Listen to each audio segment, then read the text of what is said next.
본 방송에서 제공하는 투자 정보는 투자 판단에 대한 조언입니다. 방송에서 제공하는 주식의 가치, 가격 상승 및 가격 하락에 대해서는 방송사에서 보장하지 않습니다.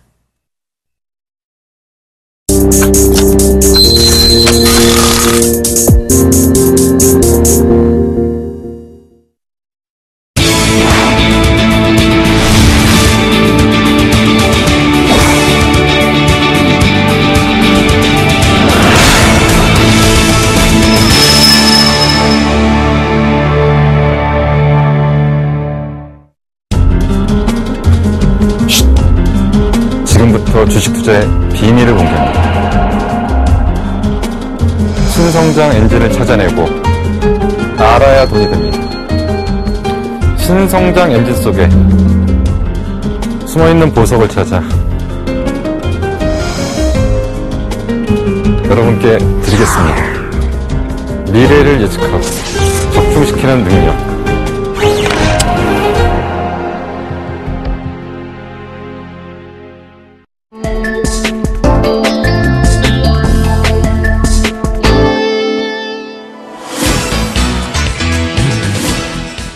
예, 안녕하세요. 시크릿 코드 22주차를 좀 진행을 하고 있습니다. 지난주부터 저희가 이제 태양광을 좀 얘기를 했죠. 태양광에 대한 어떤 기본적인, 가장 기초적인 얘기들을 좀 했고요. 그러면서 이제 지난 시간에 뭐라고 말씀드렸냐면, 사실 태양광은 끝난 게 아니고, 아직 시작도 안 됐다라는 얘기를 좀 드렸었습니다. 자, 이제 오늘은 이제 태양광 2주차 얘기들을 좀 진행을 할 건데, 최근에 나왔던 뉴스를 한 두 개 정도 점검을 해보고 얘기를 좀 시작할까 합니다. 자, 지금 태양광 최근 뉴스를 좀 보니까요, 하나가 이제 하나가 이제 태양광에 대한 모든 그 밸류체인을 거의 완성을 해놓은 상태인데요. 하나가 정확하게 12분기, 그러니까 약 3년 만이죠.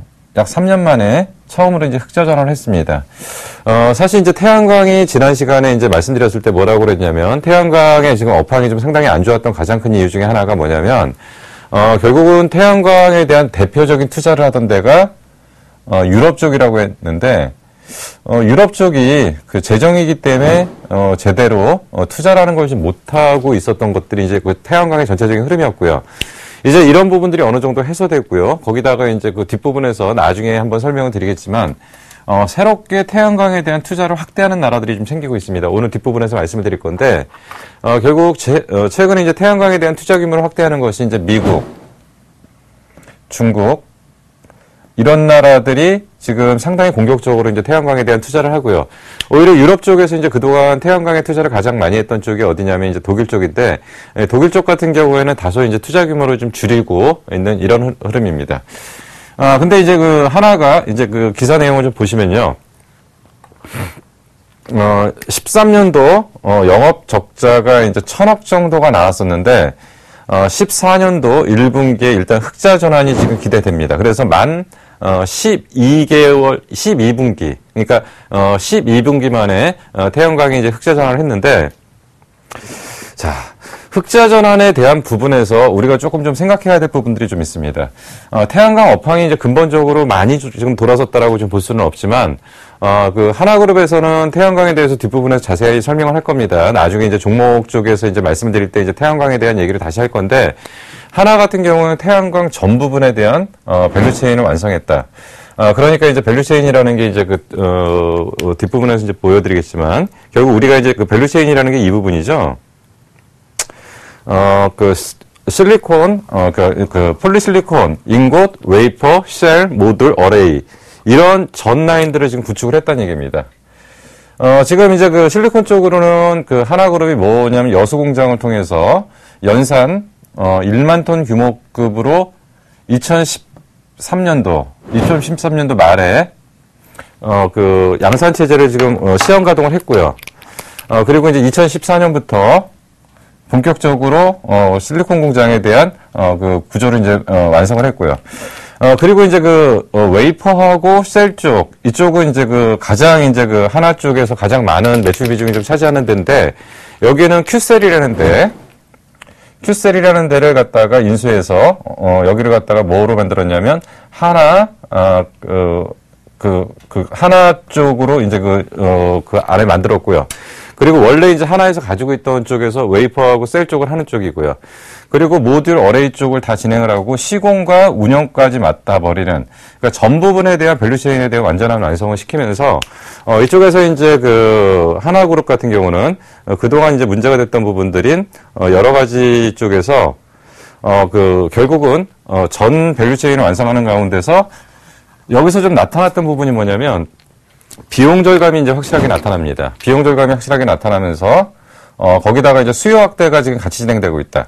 자, 일단 수요 확대가 진행됐다는 것은 무슨 얘기냐면, 앞부분에서 이제 말씀드린 것처럼 그동안은 사실은 이제 그 수요 확대가 안 나타났던 부분들은, 정부의 지원이 없었던 부분들이 좀 있었는데, 자, 이제는 정부에 대한 지원이 지금 확실하게 나타나고 있습니다. 이제 중국 같은 데가 보통 이제, 2013년도까지 누적 기준으로 5기가와트 정도의 누적량을 갖고 있다가, 작년부터 본격적으로 이제 태양광에 대한 확대를 하면서, 올해 같은 경우에는 총 투자 규모를 갖다가 14기가와트. 이게 뭐 어느 정도 양인지는, 엄청난 양입니다, 사실은. 이 14기가와트라는 것은, 1년에 전체적으로 태양광에 투자를 하는 전 세계의 그 규모가 올해 기준으로 한 38기가와트. 예. 이 38기가와트 기준으로 보니까 거의 한 40% 정도를 중국에서 투자한다고 그러니까 앞으로 태양광에 대한 절대 투자처는 중국이라고 보시면 됩니다. 그러니까 이런 중국의 수요 확대, 그리고 미국도 지금 상당히 공격적으로 이쪽에 대한 부분에 투자를 지금 확대하고 있고요. 뭐 국내 같은 경우에도 태양광에 대해서 사실 후발 국가 중에 하나인데요. 이러한 전체적인 것들, 그래서 특히나 아시아 쪽하고 미국 쪽, 그러니까 어떻게 보면 태양광의 후발주자들이죠. 후발주자들이 전체적인 이제 그 수요를 좀 확대하고 있다. 수요를 확대하고 있기 때문에 전체적인 시장의 볼륨이 좀 커졌다. 이 부분이 첫 번째 원인이고요. 두 번째는 이제 비용 절감이 좀 나타나고 있습니다. 대표적으로 그러니까 이제 그 폴리실리콘 가격 기준으로 얘기를 많이 하는데요. 폴리실리콘 가격 기준으로 BEP점을 갖다가 20불 정도를 얘기를 합니다. 근데 원가 절감이 나타나면서 이제는 폴리실리콘 가격이 20불 이하로 떨어진다고 하더라도, 폴리실리콘 업체들이 이익이 나는 이런 구조. 그러니까 결국은 비용 절감이 나타난 것과 수요 확대가 나타나면서 전반적으로 태양광에 대한, 업황에 대한 부분들이 지금 개선돼 가고 있다. 그래서 이런 부분들이 지금 실질적으로 나타나면서, 하나 같은 경우에는, 12분기 만에 흑자 전환을 했습니다. 근데 조금 아쉬운 부분은 이제 이런 부분이 하나 지금 남아 있습니다. 뭐냐면 지금, 하나 같은 경우 전체적인 매출이 모듈과 셀 쪽에 집중돼 있다.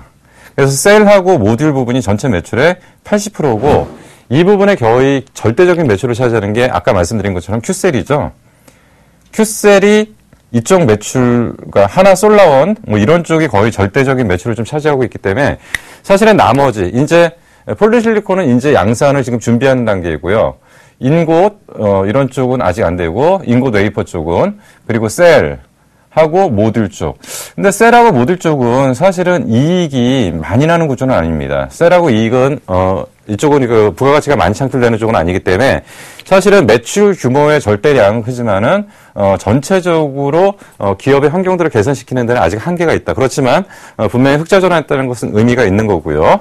그리고 전체 매출에서 차지하는 비중 자체가 80%대 정도 되기 때문에 지금 하나는 태양광 쪽에서 흑자를 내고는 있지만 주력은 셀하고 모듈 쪽이라고 일단 보시면 될 것 같습니다. 그리고 이제 최근에 이제 하나가 또 조금 의미 있는 쪽은 뭐냐면 신흥시장 공격이 이제 시작됐습니다. 영국하고 프랑스, 덴마크 이런 쪽에서 지금 신흥시장 수주가 공략이 되고 있으면서 최근에 덴마크 쪽에서 345kW 아파트 태양광 발전소 설치를 완료했다. 이제 요게 그 그림이거든요. 요게 이제 그 그림인데 지금 하나 같은 경우는 저는 아파트에 대한 발전소 설치. 그래서 제가 계속적으로 말씀드렸던 게 이제는 태양광에서 어떤 부분을 좀 쳐다보셔야 되냐면 이제는 폴리실리콘이나 인곳 웨이퍼, 뭐 셀 모듈 이런 쪽에 어떤 부분을 잘라서 놓고 업황을 분석하는 것도 방법이지만 앞으로는 발전소가 확대되면서 전체적인 밸류체인의 골고른 성장이 좀 나타날 거다. 그래서 이제 향후에는 이제 극단적으로 그런 얘기까지 합니다. 뭐냐면, 이제는 치킨 게임의 거의 마무리 국면에서, 이제 살아남는 업체들의 파티가 시작될 가능성이 상당히 크다. 태양광 쪽의 업체들. 그래서 지금까지는 상당히 많은 업체들이 우후죽순처럼 생겨났다가 사실 경쟁력을 잃어가면서 하나씩 죽어버렸습니다. 근데 이제 이렇게 해서 어떤 수익 모델을 만들어가면서 회사가 정상적으로 움직이던 애들은 어느 정도의 시점, 그러니까 그 시점이 결국은 그 화석연료 발전 단가하고 그 태양광 발전 단가가 이코로 되는 점. 그래서 이 점에 도달하는 시점 이후부터는 시장이 팽창되고 거기까지 해서 살아남는 업체들은 향후 엄청난 호황기를 누릴 가능성이 있다. 이렇게 지금 분석하는 쪽이 있고요. 분명히 하나는 이제는 태양광 쪽에서는 어느 정도 좀 위치를 지금 차지하고 있는데 이게 아직까지 본격적으로 확대되는 국면은 아닙니다. 2014년도 정도까지는 그래도 이익은 나지만 그래도 회사가 본격적으로 성장하는 해라고 보기는 어렵고요. 결국 2015년도부터 본격적인 탄력을 받는 그런 해라고 일단 볼 수가 있습니다. 그리고 이제 최근에 나왔던 것 중에서 요 부분은 이거는 이제 그 다른 부분인데요. 하나 태양광 쪽은 아니고요. 요건 다른 부분인데 요건 이제 최근에 이제 좀 기억하실 만한 게 요런 건물이 지금 하나 탄생을 했습니다. 뒷부분에서 자세하게 설명을 드릴 건데, 이 부분이 의미하는 바가 뭐냐면, 아까 같은 경우에는, 이런 셀, 요렇게 돼 있는 상태에서 여기서 이제 그 태양광을, 에너지를 뽑아내는 이런 관계라면, 여기서는 지금 뭐라고 보시면 되냐면요. 유리를 이용해서 태양광을 흡수해서 이걸 갖다가 에너지로 바꾸는 장치. 이렇게 보는데 이게 이제 여의도 정경련 회관에 일단 적용을 했고요. 1일 2,552kW. 그러니까 이거 기준으로 보면 한 220가구들이 쓸 수 있는 정도라고 하는데 여기서 분명히 의미하는 거는 이제 단어가 이제 이런 단어가 이제 사용이 됩니다. BIPV. 앞으로는 이제 이런 단어들을 좀 많이 사용할 것 같은데 이제 건물 일체형 태양광이라고 해갖고 이게 무슨 얘기냐면 그러니까 창호 내지는 뭐 유리 이런 거를 이용을 해서 결국은 이거와 태양광 모듈을 연결을 해서 이걸 하나의 일체형으로 만들어 가지고 여기서 이제 태양 에너지를 뽑아낸다. 그러니까 우리는 지금까지는 태양광을 만들려면 지붕에다가 어떤 그런 것들을 장치해서 갔다면 이거는 좀 다른 개념이 뭐냐면 뭔가 새로운 어떤 창호를 이용해서 에너지를 뽑아내는 이런 건물이 이제 형성되면서 태양광에 대한 새로운 에너지원을 다른 각도에서 좀 뽑아내고 있다. 이런 것들이 지금 최근에 새로운 수익 모델로 결국은 근데 이거든 저거든 지금 분명한 것은 뭐냐면 결국은 에너지를 마지막으로 만들어서 발전소 단계에서의 발전 용량을 많이 키우는 이런 작업이 지금 진행되고 있다라고 일단 볼 수가 있습니다. 그래서 BIPV라는 얘기는 앞으로 많이 나올 거기 때문에 한번 단어 정리를 좀 하겠습니다. BIPV라는 것은 건축자재, 그러니까 뭐 유리라든가 창호라든가 이런 것들을 갖다 태양광 발전 모듈과 일체화시켜서 에너지를 생산하는 에너지 활용을 한 건축 기법이다. 그래서 지금 이제 보통은 우리가 이제 유리는 그야말로 그냥 유리 상태에 있는 상태에서 앞으로 이 유리가 굉장히 활용도가 많아질 것 같습니다. 그러니까 뭐냐면 지금 이제 우리는 앞으로 모든 개념을 융합으로 좀 봐야 되는데 지금 현재는 여기다가 이제 신재생 에너지를 부착하는 방법이 있을 거고요. 앞으로는 또 여기다가 OLED 기능을 추가할 수도 있겠죠. 물론 이렇게 하게 되면 상당한 비용이 들어가겠지만 결국 이게 이제 자동차에도 이제 이런 기능들이 적용되고는 있습니다. 자동차에 OLED 기능을 적용을 해가지고 밖에 지나가는 어떤 정보들을 검색하는 방법들이 있는데 앞으로 이러한 것들이 융합적으로 설계가 돼가지고 이 건물 하나에서 굉장히 많은 정보원들, 에너지원들을 뽑아낼 수 있는 그런 방법들이 있는데 어쨌든 지금 BIPV라는 것은 태양광 발전 쪽을 가는 방법에서의 새로운 성장 동력으로 지금 분명히 나오고 있습니다. 지금 무슨 얘기를 드리고 있냐면 최근에 태양광 관련한 뉴스들의 중요한 내용들을 한번 정리를 해봤습니다. 그래서 이거를 지금 만들어낸 회사는 지금 S에너지라는 회사고요.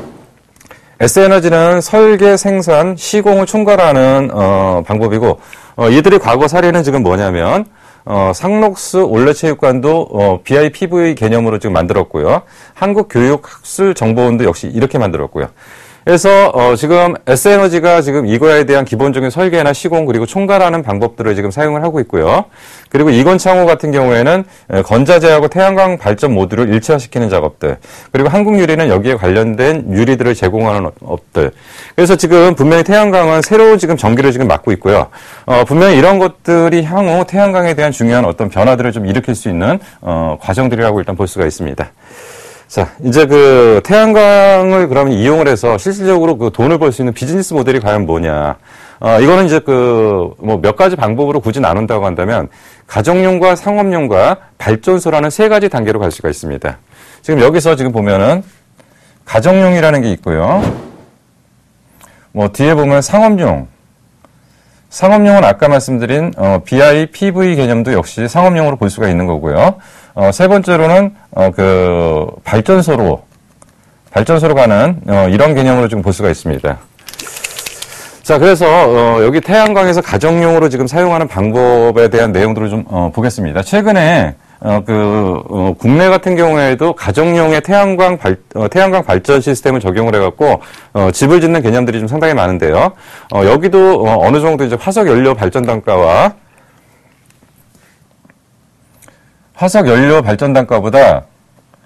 지금 태양광으로 유지를 하는 것이 훨씬 유리해지는 상황이 됐습니다. 근데 이거는 그냥 순수하게 단가가 떨어진 것은 아니고요. 정부의 보조금입니다. 정부의 보조금으로 지금 이 부분들 정부의 보조금으로 말씀드린 것처럼 화석연료 발전 단가와 태양광 발전 단가를 넘어서서 그래서 이제 가고요.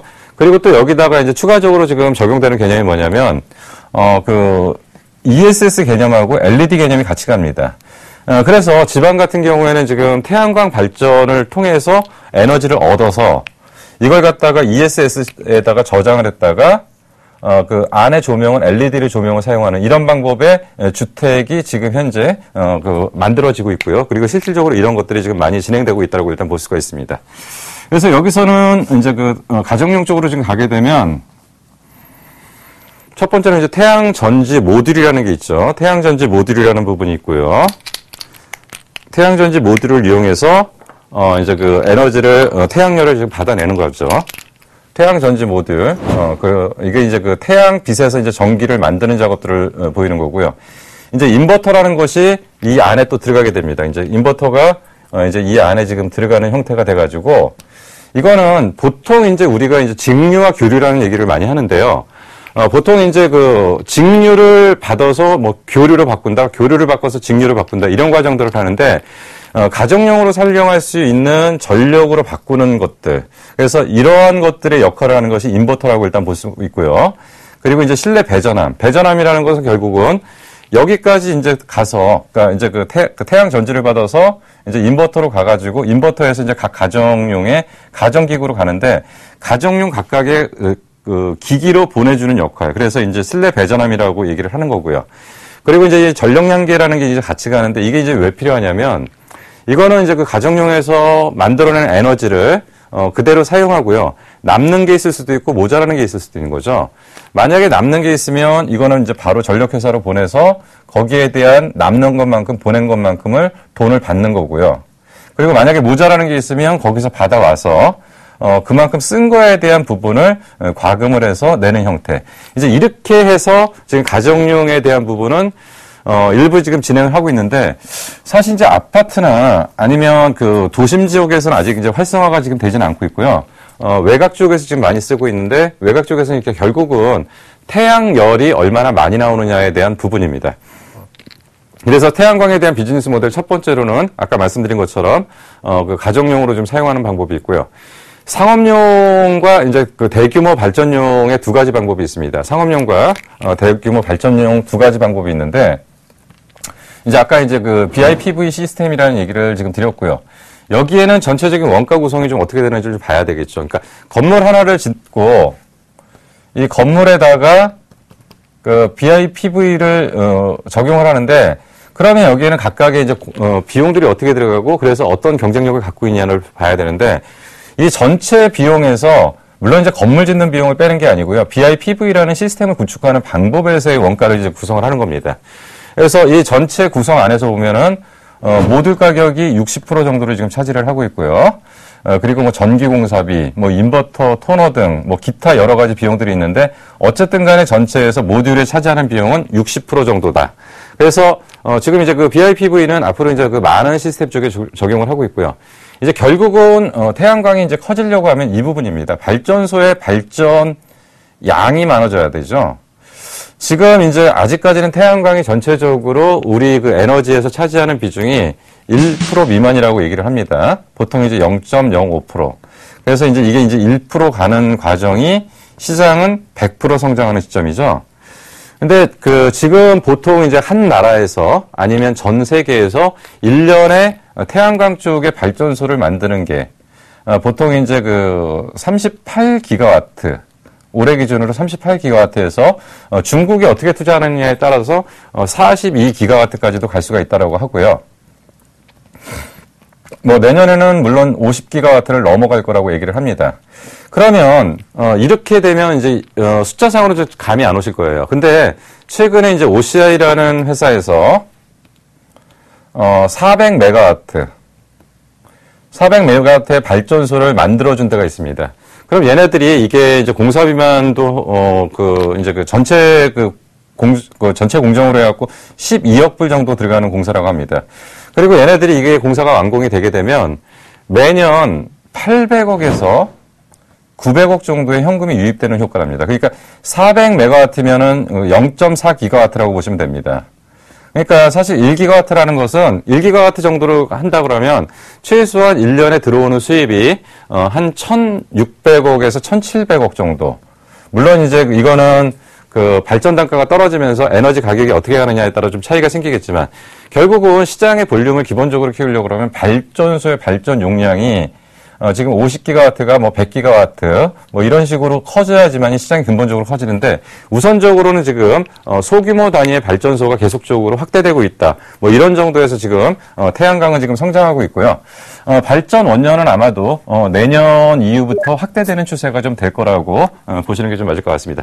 그래서 지금 최근에 태양광의 상황들은 최악의 상황을 벗어나서 상당히 이제 긍정적으로 지금 흘러가고 있다라고 일단 볼 수가 있고요. 이런 부분에서 지금 실질적인 비즈니스 모델은 아까 말씀드린 것처럼 소규모 단위의 발전소를 지금 진행을 하고 있다라는 것이 첫 번째 방향이고요. 향후 전체적인 방향은 대규모 쪽의 발전소 쪽을 지속적으로 확대해가는 그런 쪽의 어떤 준비들을 계속 하고 있다라고 일단 볼 수가 있습니다. 자, 그러면 태양광에 대한 전체적인 큰 그림을 한번 그려보도록 하겠습니다. 태양광은 세 단계 정도로 나눠볼 수가 있습니다. 그래서 태양광의 흐름을 지금 이렇게 한번 놔두고 볼 수가 있습니다. 1차,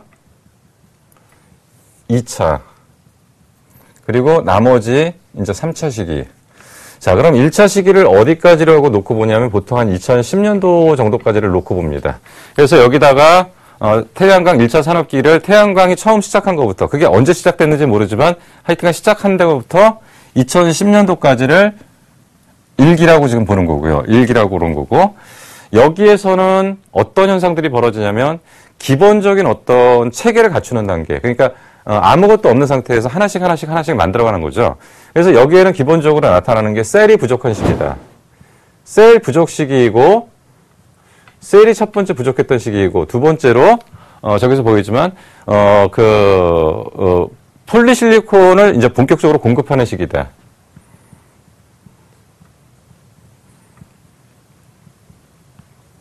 예.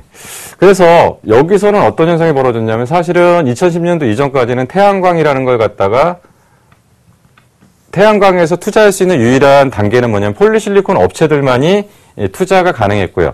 폴리실리콘을 통해서 셀이라는 것을 공급을 시작하는 이런 단계라고 보시면 됩니다. 그래서 이때 대표적으로 상승했던 게 OCI인데 OCI는 폴리실리콘 공급 시기에 적용돼가지고 산업이 커졌던 시기라고 일단 볼 수가 있습니다. 그러면 여기는 지금 주도했던 게 보시면은 일본과 독일을 중심으로 성장했다.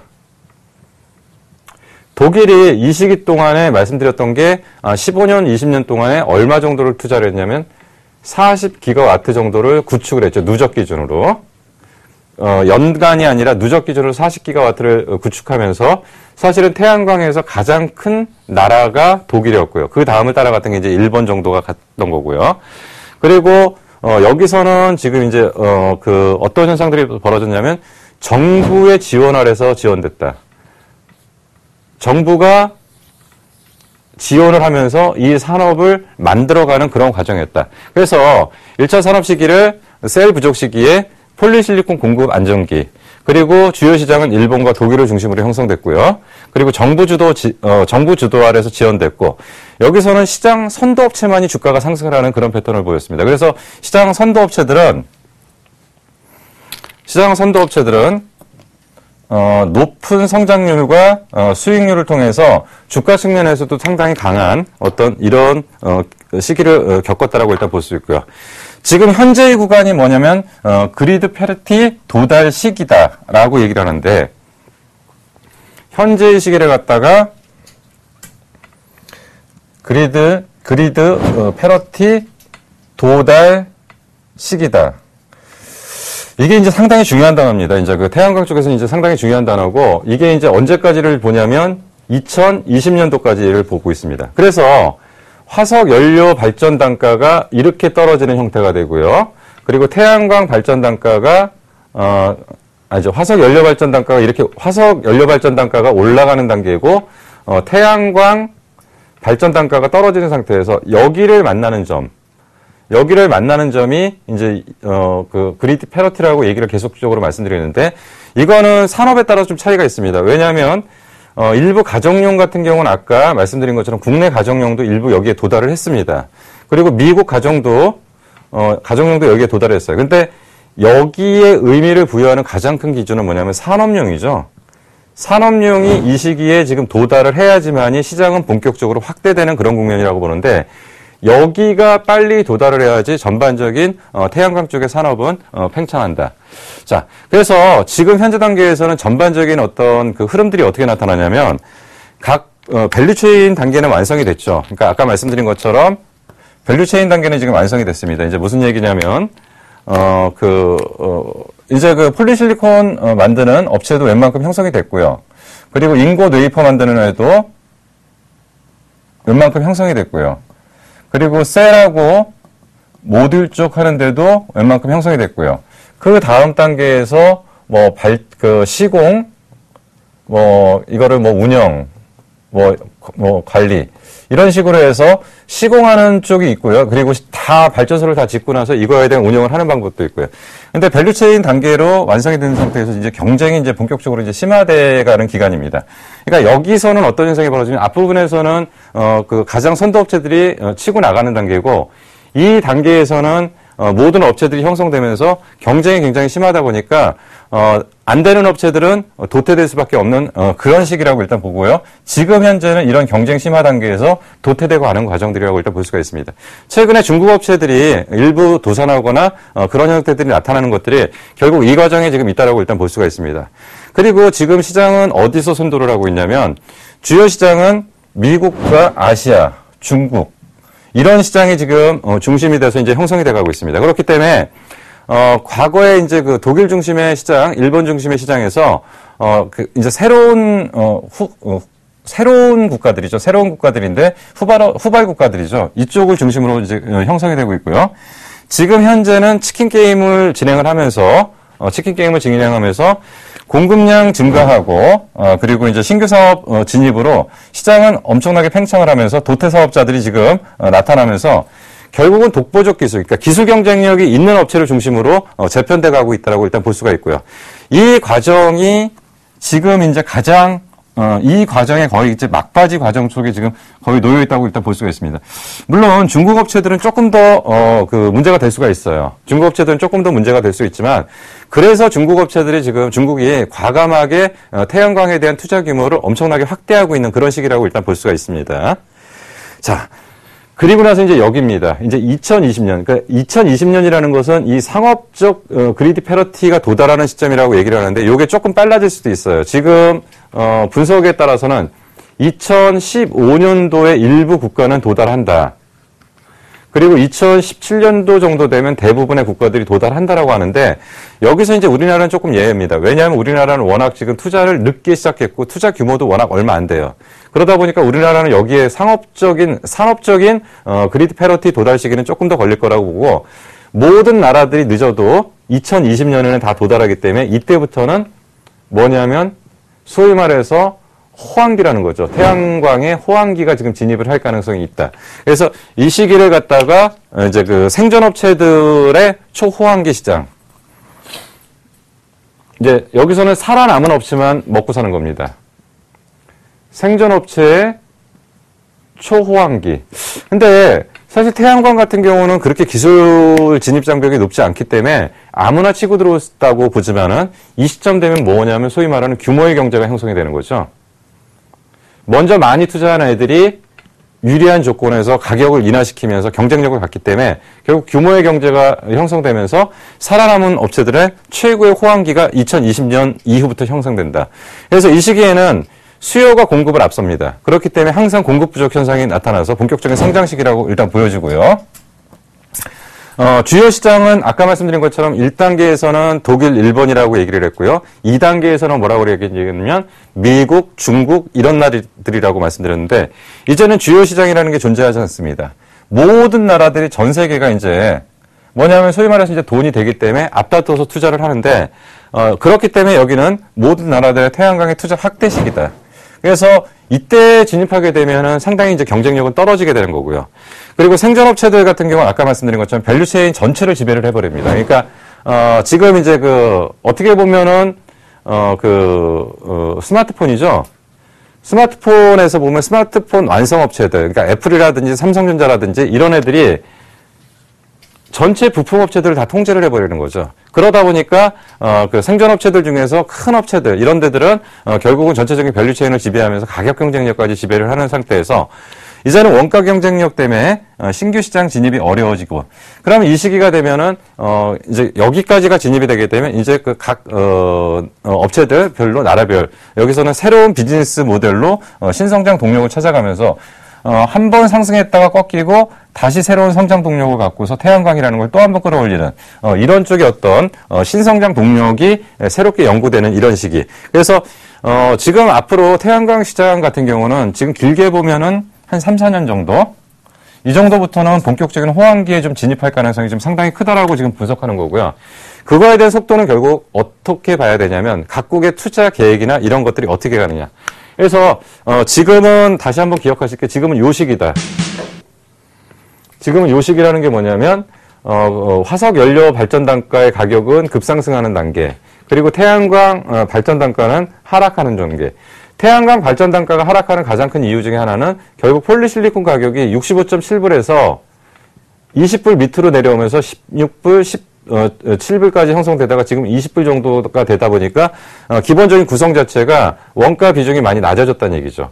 그러면서 발전 단가들을 떨어뜨렸고 거기다가 전지에 대한 수율을 높이면서 전지에 대한 수율이 태양광이라는 열을 받아서 이걸 갖다 전기 에너지로 바꿔주는 효율. 그러니까 보통은 뭐 한 18%, 뭐 16% 이렇게 되다가 이게 이제 23%, 24%대까지 올라오면서 전지 하나당 효율이 높아지고 원가가 떨어지는 구조에서 지속적인 발전 단가는 내려가는 거고요. 화석연료 단가는 계속 유가가 지금 상승하는 부분 그리고 나머지 부대 비용이 올라가는 구조에서 지속적으로 화석연료 발전 단가에 대한 부분은 원가 경쟁력이 떨어지면서 결국 이게 만나는 시점이 어디냐. 물론 이게 이제 이걸 갖다가 화석만 아니고 뭐 수력 석탄을 이용하는 방법도 있고 여러 가지 방법이 있을 겁니다.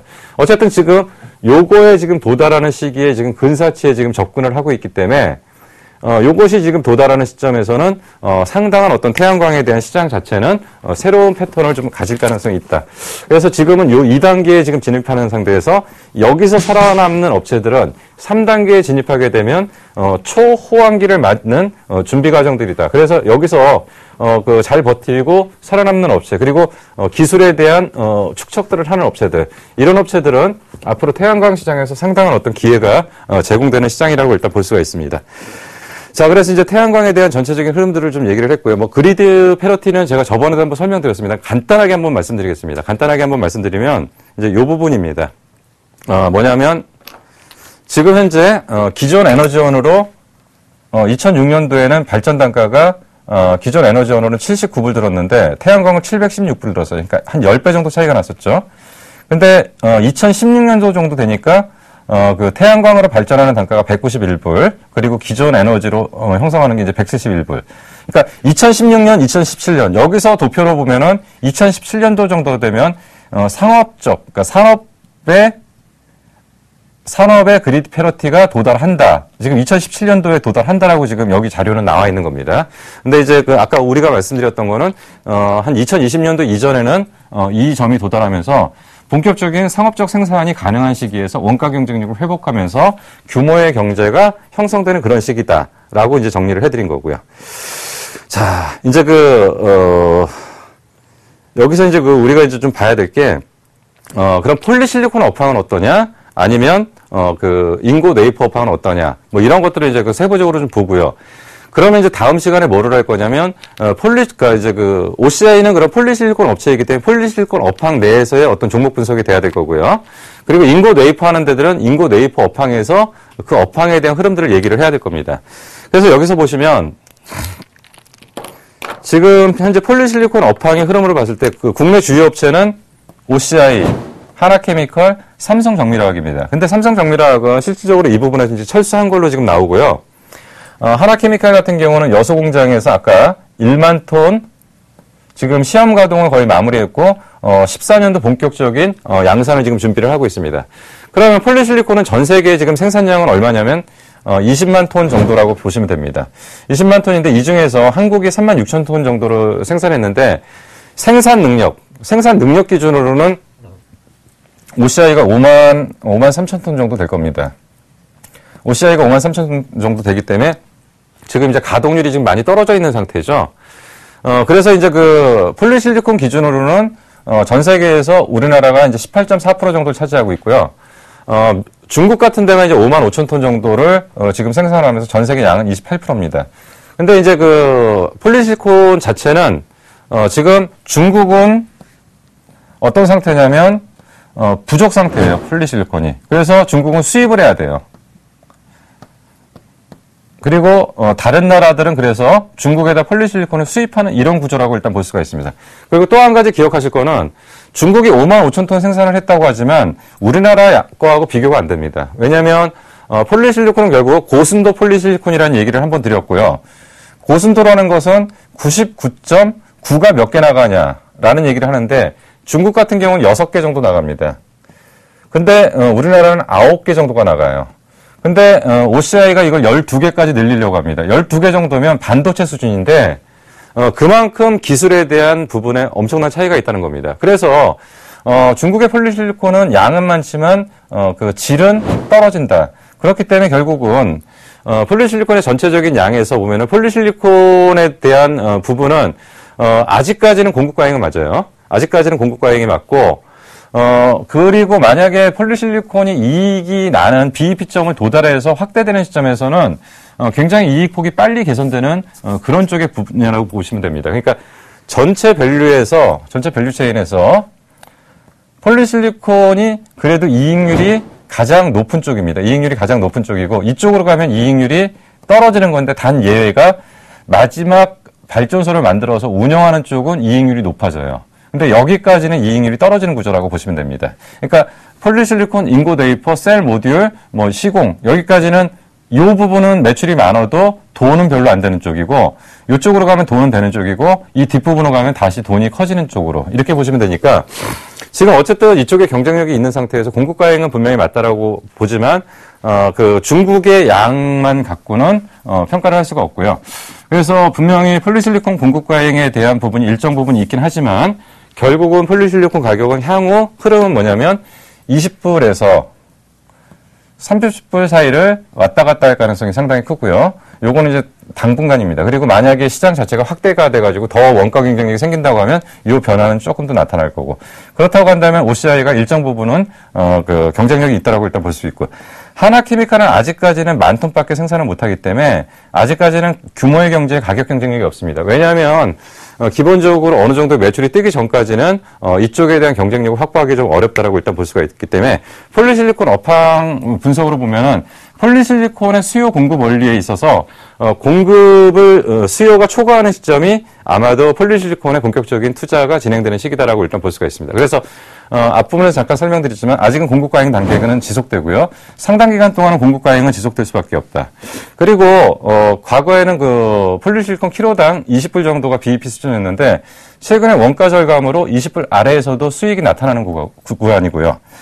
중국의 물량 공세는 우려가 되는 상황이지만 국내 기업의 기술 격차는 엄청나기 때문에 이게 결국 고순도란 얘기죠.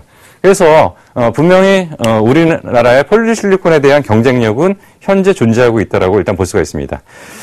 자, 그리고 이제 인고 웨이퍼 같이 묶어서 보겠습니다.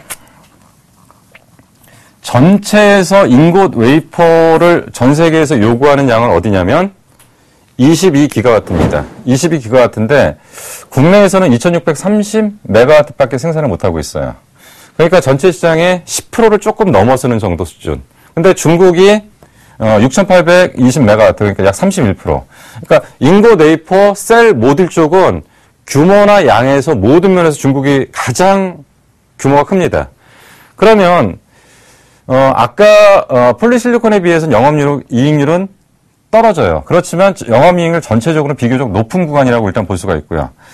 국내 기업이 참여하는 업체 중에는 지금 주요 업체가 SK솔믹스, 넥솔론, 한솔테크닉스, TCK 이 정도가 현재 국내 업체인데 국내 업체 같은 경우는 아직 시장 규모를 많이 키울 수가 있는 그런 단계이고 여기 이제 인고 웨이퍼 업체들이 이제 과거에 우리나라에서 투자를 많이 했던 쪽인데 태양광 업황이 안 좋다 보니까 기업들이 다 걷어들였어요. 그래서 지금 현재 생산량이 이 정도밖에 안 되는데 아마 이쪽이 다시 커지게 되면 다시 한번 좀 진행될 가능성은 좀 있고요. 그리고 여기 인고 웨이퍼 쪽은 기술 격차를 좀 벌릴 수가 있는 구간입니다. 우리나라가 중국하고.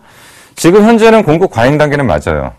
근데 지금 활발한 구조조정이 매우 빠르게 진행되는 구간 중에 하나가 또 인고 웨이퍼 구간이라고 보시면 됩니다. 그래서 아마 2014년도 하반기부터는 수급 개선이 분명히 나타날 것이고요. 15년 되면 공급 부족 현상이 예상될 수 있기 때문에 여기가 돌기 시작하면 아까 말씀드렸던 인고 웨이퍼 업체들의 주가는 상당폭 개선될 가능성이 있다. 그래서 인고 웨이퍼 쪽의 관련 업체들은 물론 이제 다음 시간에 다시 한번 설명을 드리겠지만 잘 보셔야 될 필요가 좀 있는 쪽입니다. 자, 그리고 이제 셀 모듈. 이 부분이 문제예요. 이 부분이 지금 상당히 심각한 부분인데 매우 공급 과잉이 심한 쪽이고요. 특히나 중국의 물량 공세가 엄청난 구간이 사실 이 구간입니다. 그래서 전 세계에서 생산 능력은 30기가와트인데 우리나라는 5.5% 정도밖에 차지를 안 해요.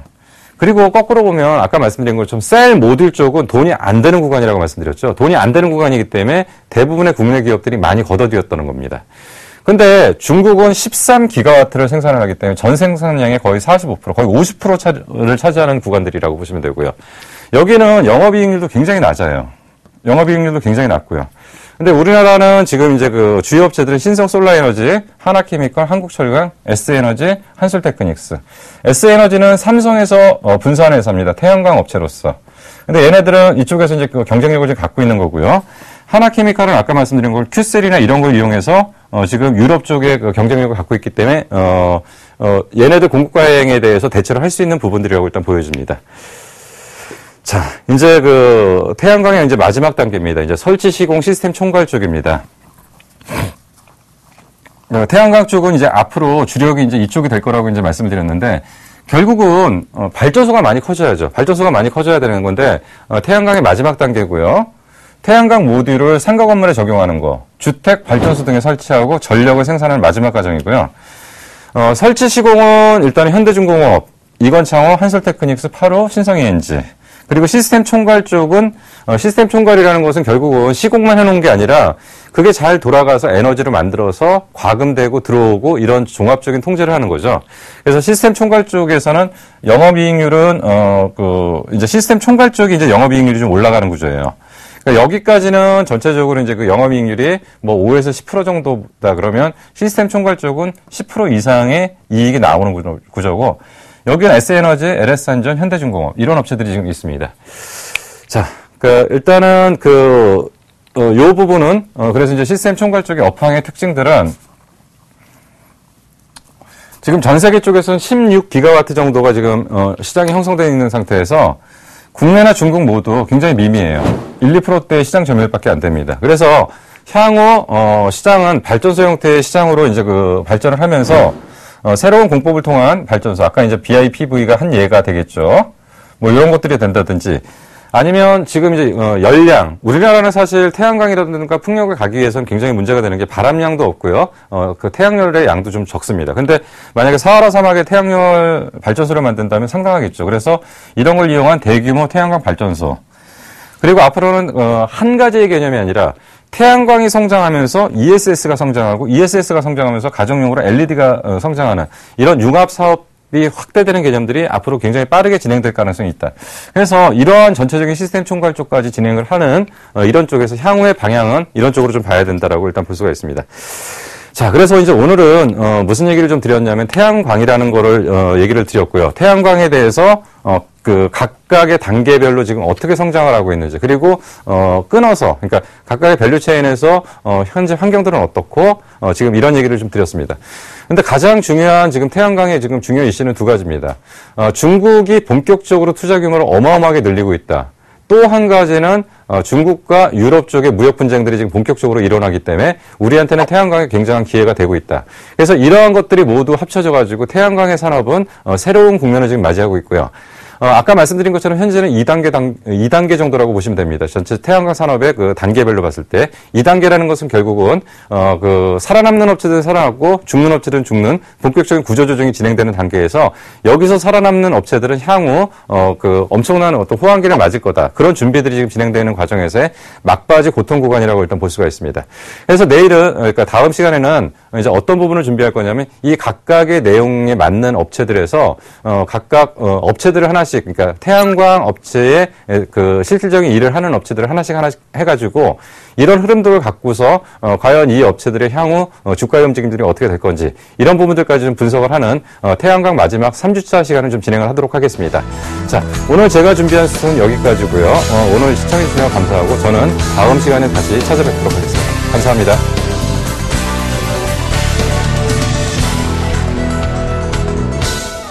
샘플러스 무료 방송 참여 방법 안내해드리겠습니다. 먼저 첫째, 인터넷 검색창에 샘플러스를 검색해주세요. 둘째, 샘플러스 사이트에 들어오셔서 회원가입을 해주세요. 셋째, 회원가입 후 전문가 방송 배너를 클릭해주세요. 넷째, 원하는 멘토분을 클릭하시면 멘토님의 무료 강의를 시청하실 수 있습니다.